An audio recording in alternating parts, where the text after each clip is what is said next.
Hello everyone, welcome back to one video. Here I am Viನಾಯಕ್ is here. After long time, ಯಾವಾಗ ನೋಡಿದ್ರೆ interval after long time ಅಂತ ಕೇಳಿಸ್ತಿರ್ಬೋದು ನಿಮಗೆ. After long time ಯಾಕಿದೆ ಅಂದರೆ duty hours ಎಲ್ಲ busy ಆಗಿರೋದ್ರಿಂದ YouTube ಕಡೆ ಗಮನ ಕೊಡೋದಕ್ಕೆ ಟೈಮ್ ಸಿಗ್ತಾ ಇಲ್ಲ ನನಗಷ್ಟೇ. ವೆರಿ ಇಂಪಾರ್ಟೆಂಟ್ ವಿಷಯ ಮಾತಾಡೋಣ ಅಂತ ಮನಸ್ಸಾಯಿತು, ಸೊ ಹಾಗಾಗಿ ಬಂದೆ. ನಿಮ್ಗೆಲ್ರಿಗೂ ಗೊತ್ತಿರ್ಬೋದು, 3 ದಿನದಿಂದ ನ್ಯೂಸ್ನವರು ಒಂದು ವಿಷಯ ಹಿಡ್ಕೊಂಡು ರುಬ್ತಾ ಇದ್ದಾರೆ. ನಿಮ್ಗೆ ಗೊತ್ತಿರ್ಬೋದು ಯಾವ ವಿಷಯ ಅಂತ. ತೂಗುದೀಪ ದರ್ಶನ್ ಅವ್ರದ್ದು ಅರೆಸ್ಟ್ ಆಗಿರೋಂಥದ್ದು, ಕೇಸ್ ಆಗಿರೋಂಥದ್ದು, ಮರ್ಡರ್ ಮಾಡಿರೋಂಥದ್ದು. ಅಷ್ಟು ದೊಡ್ಡ ಆ್ಯಕ್ಟರ್ಸ್ ಈ ಥರ ಮಾಡೋದು ಸರಿನಾ? ನಾನೇನು ದರ್ಶನ್ ಫ್ಯಾನ್ ಅಲ್ಲ, ಅದೊಂದು ಹೇಳ್ತೀನಿ ಬಿಡಿ. ನಮ್ಮ ಕರಾವಳಿ ಭಾಗದವ್ರದ್ದು ಒಂದು ವಿಶೇಷತೆ ಏನಂದರೆ ಅದೇ ಹೀರೋನಾ, ಹಾಂ ಓಕೆ ಹೀರೋ ಥರನೇ ನೋಡ್ತೀವಿ. ಅದು ಬಿಟ್ಟು ಅವರೇ ದೇವರು ನಮ್ಮದು, ಅಯ್ಯೋ ಅಣ್ಣ ಆ ಥರ ಅನ್ನೋ ಫೀಲೇ ಇಲ್ಲ. ಇವನ್ ನಮ್ಮ ತುಳು ಇಂಡಸ್ಟ್ರಿಯಲ್ಲಿ ಕೂಡ, ಕರಾವಳಿ ಇಂಡಸ್ಟ್ರಿಯಲ್ಲಿ ಕೂಡ, ಕೋಸ್ಟಲ್ ವುಡ್ನಲ್ಲಿ ಕೂಡ ಹೀರೋಸ್ಗಳಿದ್ದಾರೆ, ಕಾಮಿಡಿಯನ್ಸ್ ಇದ್ದಾರೆ, ಫ್ಯಾನ್ಸ್ ಅಷ್ಟೇ. ಹಾಂ, ಆ್ಯಕ್ಟರ್ ಅವರು ಓಕೆ ರೆಸ್ಪೆಕ್ಟ್ ಕೊಡ್ತೀವಿ. ಅದು ಬಿಟ್ಟು ಅವರೇ ನಮ್ಮ ದೇವರು, ನಮ್ಮ ಮನೆ ದೇವರು ಅಂತ ಅಂದ್ಕೊಂಡು ಅಣ್ಣ ನೀನೇ ನಮ್ಮ ಅಣ್ಣ ಅಂತ ಅಂದ್ಕೊಂಡು ಇರೋರು ಯಾರೂ ಇಲ್ಲ. ಆ್ಯಕ್ಟರ್ ಓಕೆ, ಅವರು ಮನುಷ್ಯರೇ, ಅವ್ರನ್ನ ಯಾಕೆ ದೇವ್ರ ಥರ ನೋಡ್ತೀರೋ ನನಗೆ ಅರ್ಥ ಆಗಲ್ಲ. ಇವಾಗ ದರ್ಶನ್ ಅವ್ರ ವಿಷಯ ಏನಾಗಿದೆಯಪ್ಪ ಅಂದರೆ, ರೇಣುಕಾಸ್ವಾಮಿ ಅನ್ನೋರೊಬ್ಬರನ್ನ ಚಿತ್ರದುರ್ಗದವರು ಮೂಲತಃ, ಅವ್ರನ್ನ ಕಿಡ್ನ್ಯಾಪ್ ಮಾಡಿಬಿಟ್ಟು ಮರ್ಡರ್ ಮಾಡಿರೋಂತಹ ಕೇಸ ನಡೀತಾ ಇದೆ ಈಗ. ಅಷ್ಟು ದೊಡ್ಡ ಹೀರೋ ಈ ಥರ ಮಾಡೋದು ಸರಿನಾ? ಓಕೆ, ರೇಣುಕಾಸ್ವಾಮಿ ತಪ್ಪೇ ಇದೆ, ನಾನು ಓಕೆ ಹೇಳ್ತೀನಿ, ತಪ್ಪು ಇಬ್ಬರದು ಇದೆ ತಪ್ಪು, ರೇಣುಕಾಸ್ವಾಮಿ ಸರಿ ಅಂತ ಹೇಳಲ್ಲ. ಬಟ್ ಪವಿತ್ರ ಗೌಡ ದರ್ಶನ್ ಅವ್ರದ್ದು ಫ್ರೆಂಡ್ ಅಂತೆ, ಫ್ರೆಂಡ್ ಅದು ಏನೋ ನನಗೆ ಗೊತ್ತಿಲ್ಲ, ಇರಲಿ ಏನೋ ಒಂದು ಇರಲಿ. ಬಟ್ ಅವರಿಗೆ ಯಾರು ಪವಿತ್ರ ಗೌಡ ಅವ್ರಿಗೆ ರೇಣುಕಾಸ್ವಾಮಿ ಬೇಡದೇ ಇರೋಂತಹ ಮೆಸೇಜಸ್ ಮಾಡಿದ್ದಾನೆ, ಅಶ್ಲೀಲವಾಗಿ ಮೆಸೇಜ್ ಮಾಡಿದ್ದಾನಂತೆ. ಅದು ಕೂಡ ಫೇಕ್ ಅಕೌಂಟ್ನಲ್ಲಿ ಕಮೆಂಟ್ ಮಾಡಿದ್ದಾನೆ, ಪರ್ಸ್ನಲ್ ಆಗಿ ಡಿ ಎಮ್ ಎಲ್ಲ ಮಾಡಿಕೊಂಡು ಫೋಟೋಸ್ ಏನೇನೋ ಕಳಿಸ್ತಿದ್ದೆ ಅಂತ ಬೇಡಾಗಿದ್ದು. ನನ್ನ ಹತ್ರನೇ ಇದೆ ಬಾ ಹಾಗೆಲ್ಲ ಹೇಳಿದಾನಂತೆ. ಏನಪ್ಪ ವಿಚಾರ ಅಂದರೆ, ಓಕೆ ಆ ಥರ ಬ್ಯಾಡ್ ವರ್ಡ್ಸಲ್ಲಿ ಹೇಳಿದ್ದಾನೆ, ಫೋಟೋಸ್ ಏನು ಮಾಡಿದ್ದಾನೆ, ಓಕೆ ಅದೆಲ್ಲ ಓಕೆ. ಆ ಥರ ಮಾಡೋದಕ್ಕೆ ಮರ್ಡರ್ ಮಾಡೋದು ಸರಿನಾ? ಅಷ್ಟು ಜನಗಳನ್ನು ಕರೆಸ್ಕೊಂಡು ಕಳಿಸಿ ಕಿಡ್ನ್ಯಾಪ್ ಮಾಡಿ ಇಂಚು ವೀಡಿಯೋಗಳು ನಿಮಗೆ ನ್ಯೂಸ್ಗಳನ್ನು ನೋಡೋಕ್ಕೆ ಸಿಗುತ್ತೆ. ಈ ನ್ಯೂಸ್ಗಳನ್ನು ನೋಡಿರ್ತೀರ ಯಾವ ಥರ ಪ್ಲ್ಯಾನಿಂಗ್ ಮಾಡಿದ್ದಾರೆ, ಕಿಡ್ನ್ಯಾಪ್ ಮಾಡಿದ್ದಾರೆ ಅಂತ. ಒಂದು ಪೆಟ್ರೋಲ್ ಪಂಪ್ ಹತ್ರ ಹೋಗ್ಬಿಟ್ಟು ಅಲ್ಲಿ ಅವ್ರ ಕಾರ್ ಸ್ಕಾರ್ಪಿಯೋನ ನಿಲ್ಲಿಸಿ, ಸ್ಕಾರ್ಪಿಯೋನ ಯಾವ ಕಾರು ಬೇರೆ ಸ್ವಿಫ್ಟ್ ನೋಡ್ದಂಗೆ ಆಯ್ತು ನನಗೆ, ಐ ಥಿಂಕ್ ಆ ಕಾರ್ನ ಅಲ್ಲಿ ನಿಲ್ಲಿಸಿ ಅಲ್ಲಿಂದ ರೇಣುಕಾಸ್ವಾಮಿನ ಆಟೋದಲ್ಲಿ ಕಿಡ್ನ್ಯಾಪ್ ಮಾಡ್ಕೊಂಡು ಬಂದಿದ್ದಾರೆ. ಆಟೋದಲ್ಲಿ ಕಿಡ್ನ್ಯಾಪ್ ಮಾಡ್ಕೊಂಡ್ಬಂದು, ಇದು ಯಾವಾಗ ನಡೆದಿದ್ದು? ಜೂನ್ 8ನೇ ತಾರೀಕಿಗೆ ಆಗಿದ್ದು. ಕಿಡ್ನ್ಯಾಪ್ ಮಾಡ್ಕೊಂಡ್ಬಂದಿದ್ದಾರೆ. ಕೆಲವು ನ್ಯೂಸ್ಗಳೆಲ್ಲ ಹಾಕಿದ್ದಾರೆ ದರ್ಶನ್ ಮನೆ ಕರ್ಕೊಂಡು ಹೋಗಿದ್ದಾರೆ ಡೈರೆಕ್ಟಾಗಿ ಅಂತ. ಕೆಲವೊಂದು ಜನ ಇರ್ತಾರೆ ಶೆಡ್ಡಿಗೆ ನನ್ನ ಪ್ರಕಾರ ಮರ್ಡರ್ ಮಾಡಿದ ಮೇಲೆ ಶೆಡ್ಡಿಗೆ ಹೋಗಿ ಅಲ್ಲಿ ಬಿಸಾಕಿ ಬಂದಿದ್ದು, ಕಾಲುವೆಗೆ, ಹೆಣ ಕಾಲುವೆಯಲ್ಲಿ ಹೋಗಲಿ ಅಂತ. ದರ್ಶನ್ ಮನೆ ಕರ್ಕೊಂಡು ಬಂದು ಏನು ಮಾಡಿದ್ದಾರೆ, ಸರಿಯಾಗಿ ಹೊಡೆದಿದ್ದಾರೆ. CCTVಯಲ್ಲಿ ಆ ವಿಡಿಯೋ ಸಿಕ್ಕಿದೆ. ದರ್ಶನ ಹೊಡೆಯೋವಂಥದ್ದು, ಬೀಸ್ ಕೊಡ್ತಾ ಇರೋವಂಥದ್ದು ಏಟು, ಮತ್ತು ಎಳೆದು ಗೋಡೆಗೆ ದೂಡ್ಬಿಟ್ಟಿದ್ದು. ಹೌದಾ? ಕೆಲವರು ದರ್ಶನ್ ಫ್ಯಾನ್ಗಳು ಈ ಥರದ್ದು ಇಷ್ಟು ವಿಷಯಗಳು ನಡೆದ್ರೂ, ಈ ಥರದ್ದು ಇನ್ಸಿಡೆಂಟ್ಗಳಾದ್ರೂ ಅವರೇ ನಮ್ಮ ದೇವರು, ಅಯ್ಯೋ ಅವ್ರದ್ದೇನು ತಪ್ಪಿಲ್ಲ ಅಂತ ಮೊನ್ನೆ ನ್ಯೂಸಲ್ಲಿ ಕೆಲವರು ಮಾತಾಡೋದು ನೋಡಿದೆ. ಕೆಲವೊಂದು ಸೋಷಿಯಲ್ ಮೀಡ್ಯಾದಲ್ಲಿ ನಾನು ನೋಡಿದೆ, ಫೇಸ್ಬುಕ್ಕಲ್ಲಿ ಆಗಲಿ ಇನ್ಸ್ಟಾಗ್ರಾಮ್ನಲ್ಲ.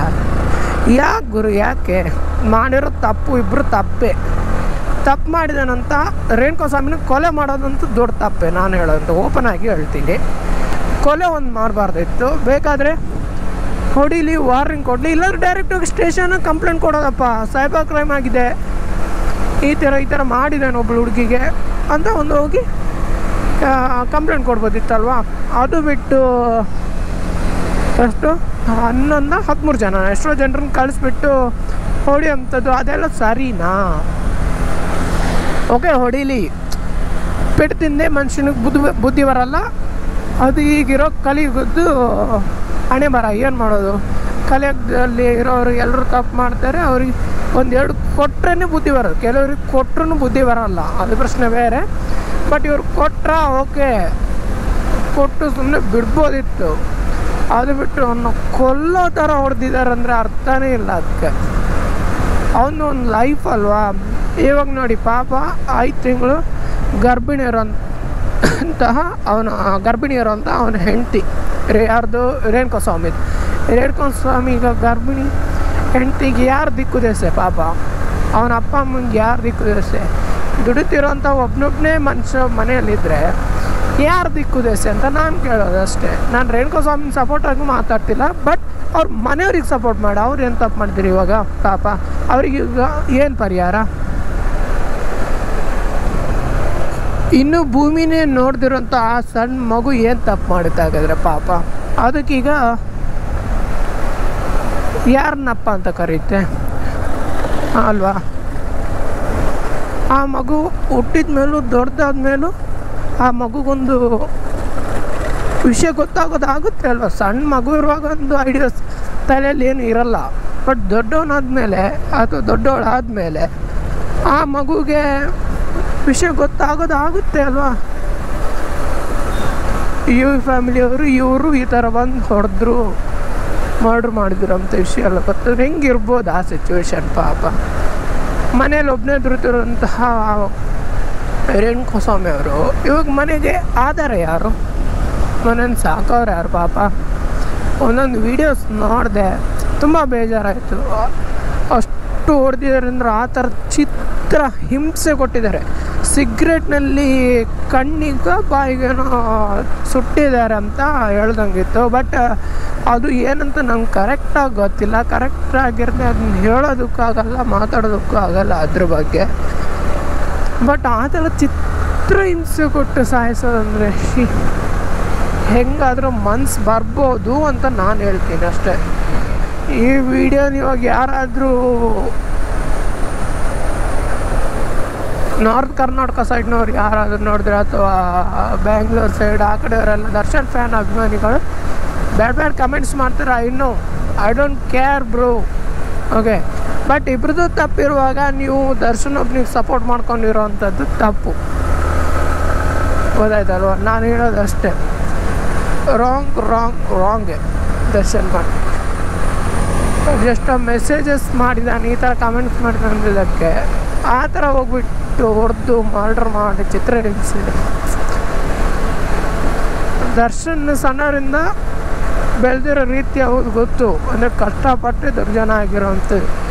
ಇಷ್ಟೊಂದು ಐಷಾರಾಮಿ ಕಾರ್ಗಳಿದೆ, ಬೈಕ್ಸ್ಗಳಿದೆ, ಲೂನಾ ಗಾಡಿಯಿಂದ ಹಿಡ್ಕೊಂಡು ಅವ್ರಿಗೆ ಲ್ಯಾಂಬೋರ್ಗಿನಿ ಕಾರ್ ತನಕ ಕಾರ್ಗಳಿದೆ ಅವ್ರ ಹತ್ರ.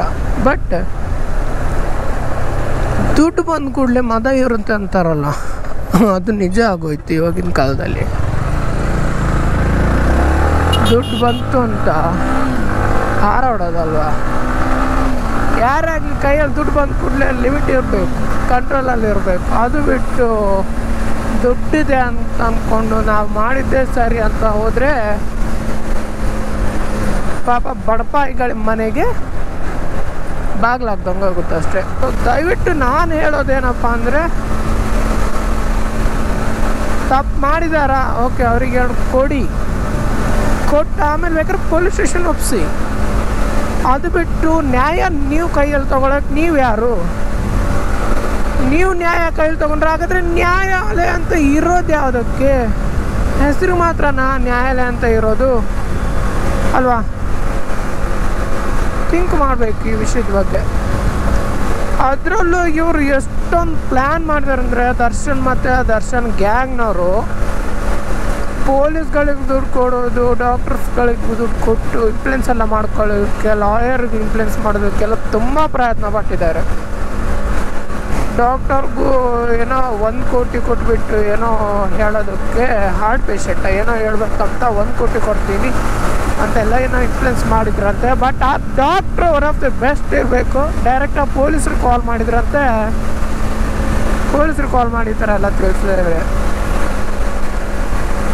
ನಾನು ಆ್ಯಕ್ಚುಲಿ 3-4 ದಿನದಿಂದ ನ್ಯೂಸಲ್ಲಿ ಅದನ್ನೇ ನೋಡ್ತಾ ಇದ್ದೀನಿ, ದರ್ಶನ್ ಬಗ್ಗೆ ವಿಚಾರಣೆ ನೋಡ್ತಾ ಇದ್ದೀನಿ.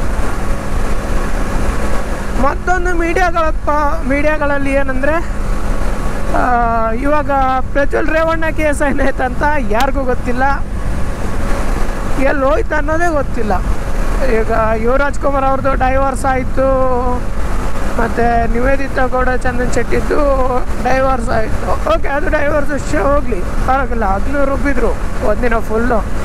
ಅದನ್ನು ರುಬ್ತಾ ಇರಬೇಕಾದ್ರೆ ದರ್ಶನ್ ನ್ಯೂಸ್ ಬಂದ ಕೂಡಲೇ ಫುಲ್ ಕಂಪ್ಲೀಟಾಗಿ ಈ ಕಡೆಯಿಂದ ಈ ಕಡೆ ಶಿಫ್ಟು ದರ್ಶನ್ ನ್ಯೂಸಿಗೆ. ಎಲ್ಲರೂ ಇಡೀ ದಿನ ದರ್ಶನ್ ನ್ಯೂಸೇ. ಅದರಲ್ಲೂ ಕೆಲವೊಂದು ದರ್ಶನ್ ಫ್ಯಾನ್ಸ್ಗಳು ಅಣ್ಣ ದರ್ಶನ್ ನಮ್ಮ ಅಣ್ಣ ಅವ್ರೇನು ತಪ್ಪು ಮಾಡಿಲ್ಲ ಅಂತ ಹಾರೋಡು ತೋರಿಸೋದು.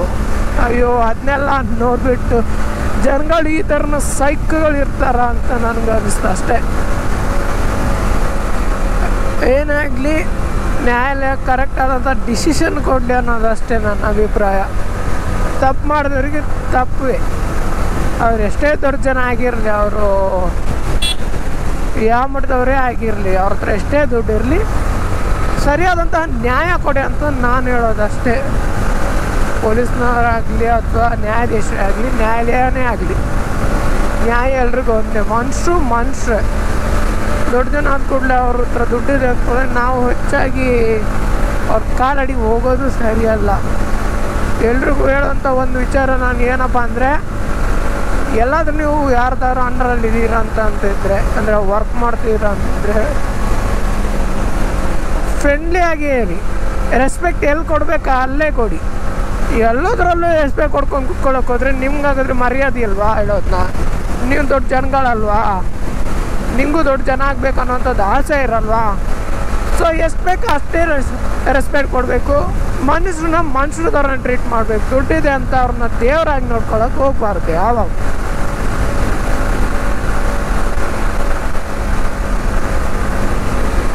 ದಯವಿಟ್ಟು ಯಾರೇ ತಪ್ಪು ಮಾಡಿರಲಿ ಅವರಿಗೊಂದು ಕರೆಕ್ಟ್ ಆದಂತಹ ಶಿಕ್ಷೆ ಕೊಡಿ ಪ್ಲೀಸ್. ಇವಾಗ ಅದೇ ನ್ಯೂಸ್ಗಳು ಬರ್ತಾಯಿದೆ, ದರ್ಶನ್ ಫಿಲ್ಮೇಶಿಯಲ್ಲಿ ಬ್ಯಾನ್ ಮಾಡ್ತಾರೆ ಅಂತ. ನನ್ನ ಪ್ರಕಾರ ಬ್ಯಾನ್ ಮಾಡಲೇಬೇಕು. ಯಾಕಂದರೆ ಹಲವಾರು ಕೇಸ್ಗಳೈತೆ, ಹೆಂಡತಿ ಜೊತೆ ಜಗಳ ಆಗಿರೋಂಥದ್ದು, ಅದು ಇದೆಲ್ಲ ಕೆಲವೊಂದು ಕೇಸಸ್ಗಳಾಗಿದೆ. ಕೆಲವೊಂದು ಪ್ರೋಗ್ರಾಮ್ಗಳಲ್ಲೇ ದರ್ಶನ್ ಓಪನ್ ಹೇಳಿದ್ದಾರೆ, ನನ್ನ ಮುಖ ಒಂದು ಕಡೆ ಇನ್ನೊಂದು ಮುಖ ಅಂತ, ಅಂದರೆ ಎರಡು ಮುಖ ಅಂತ ಅವ್ರಿಗೆ. ಒಂದು ಕಡೆ ಒಂದು ಮುಖ, ಇನ್ನೊಂದು ಕಡೆ ಇನ್ನೊಂದು ಮುಖ ಅಂತ. ಯಾವ ಮುಖ ನನಗೆ ಗೊತ್ತಿಲ್ಲ. ಈ ಮುಖ ಯಾವುದಂತ ನೋಡೋಕೆ ಹೋದ್ರೆ ಇದೇ ಇರಬೇಕು. ಒಂದು ಸೈಡಲ್ಲಿ ರೌಡಿಸಮ್ ಮುಖ, ಇನ್ನೊಂದು ಸೈಡ್ ಆ್ಯಕ್ಟರ್ ಮುಖ ಅಲ್ವಾ? ಸೊ ಹಾಗಾಗಿ ಹುಷಾರು. ಎಷ್ಟೇ ದೊಡ್ಡ ಜನ ಆದರೂ ಯಾವಾಗ ಹೆಂಗೆ ತಿರುಗ್ತಾರೆ, ಏನಾಗುತ್ತೆ ಏನೇನಾಗುತ್ತೆ ಹೇಳೋಕ್ಕಾಗಲ್ಲ. ಎಲ್ಲ ಹಣೆ ಬಾರ ಅಷ್ಟೇ. ದುಡ್ಡಿದೆ ಅಂತ ಹಾರಬೇಡಿ. ಹಾರಿದರೆ ನಿಮಗೆ ಕಷ್ಟ ಆಗುತ್ತೆ. ಸೊ ಹುಷಾರಾಗಿರಿ ಅಂತ ಹೇಳ್ತಾ ಈ ವಿಡಿಯೋ ನಿನಗೆ ಎಂಡ್ ಮಾಡ್ತೀನಿ. ಆದಷ್ಟು ಬೇಗ ಇನ್ನೊಂದು ವಿಡಿಯೋದಲ್ಲಿ ಸಿಗ್ತೀನಿ. ಅಂಟಿಲ್ ದ್ಯಾನ್ ವೆಯ್ಟ್, ಇನ್ನೊಂದು ತಿಂಗ್ ಹೇಳಬೇಕು. ಯಾರಿಗಾದ್ರೂ ಏನಾದರೂ ಕಾಮೆಂಟ್ ಮಾಡಬೇಕಂದ್ರೆ ಮಾಡಿ, ಪರವಾಗಿಲ್ಲ. ಬೈತಿರೋದ್ರೆ ನನಗೆ ಬೈರಿ, ಪರವಾಗಿಲ್ಲ. ಅದು ಬಿಟ್ಟು ನಮ್ಮನ್ನ ಆ ಥರದ್ದೆಲ್ಲ ಹೇಳೋದಕ್ಕೆ ಹೋಗಬೇಡಿ. ನಿಮಗೂ ಅಪ್ಪ ಅಮ್ಮ ಇರ್ತಾರೆ, ಅದೊಂದು ನೆನಪಿರಲಿ. ಸೊ ಎಷ್ಟು ಹೇಳ್ತಾ, ವಿಡಿಯೋ ಇಷ್ಟ ಆಗಿದ್ರೆ ಲೈಕ್ ಮಾಡಿ, ಶೇರ್ ಮಾಡಿ, ಸಬ್ಸ್ಕ್ರೈಬ್ ಮಾಡಿ. ಈ ವಿಡಿಯೋ ನ್ಯೂಸ್ ಚಾನಲ್ ಥರ ಆಯ್ತು ಅಂತ ಅಂದ್ಕೊಂಡಿದ್ದೀನಿ ಇವಾಗ ಈ ವಿಡಿಯೋದಲ್ಲಿ. I really sorry for that. ಒಂದು ವಿಷಯ ನಾನು ಹಂಚ್ಕೊಳ್ಬೇಕಿತ್ತು, ನನಗಿಷ್ಟ ಆಗದೆ ಇರೋವಂಥದ್ದು. ಸೊ ಅದಕ್ಕೆ ನಿಮ್ಮ ಹತ್ರ ಹಂಚ್ಕೊಂಡಿದ್ದೀನಿ. ವಿಡಿಯೋ ಇಷ್ಟ ಆಗಿದ್ರೆ ಲೈಕ್ ಮಾಡಿ, ಶೇರ್ ಮಾಡಿ, ಸಬ್ಸ್ಕ್ರೈಬ್ ಮಾಡಿ ಅಂತ ಹೇಳ್ತಾ ಆದಷ್ಟು ಬೇಗ ಇನ್ನೊಂದು ವಿಡಿಯೋದಲ್ಲಿ ಸಿಗ್ತೀನಿ. Until then bye bye bye bye bye bye. Love you all.